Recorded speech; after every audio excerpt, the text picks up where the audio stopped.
Grosse inquiétude pour le 15 de France. À la veille d'affronter l'Irlande en ouverture du tournoi des 6 nations, les Bleus doivent faire face à une nouvelle incertitude en deuxième ligne. La Coupe du Monde n'aura pas marqué la fin d'une ère chez les Bleus.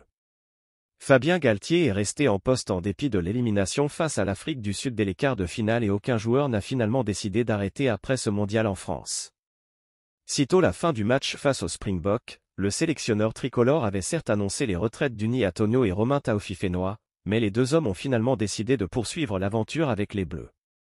Les deux hommes font d'ailleurs partie des 22 joueurs retenus pour affronter le 15 au trèfle, vendredi. Pour autant, si Uni Atonio est attendu pour débuter le match en première ligne, l'incertitude règne concernant son coéquipier de la deuxième ligne, qui devait débuter sur le banc de touche. Le joueur lyonnais est en effet malade et pourrait devoir renoncer. Une situation qui a conduit le staff des Bleus à convoquer le jeune Pozzolo Tuilagi, seulement âgé de 19 ans. Après Thibaut Flament et Emmanuel Mifou. L'incertitude autour de Romain Taofifénois étire la liste des problèmes rencontrés par Fabien Galthié en deuxième ligne.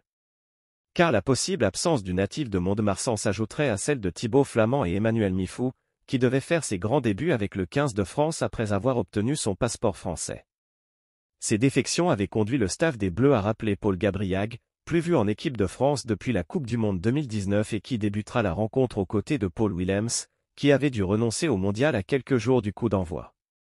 L'arrivée de Pozzolo Tuilagi constituerait un véritable événement.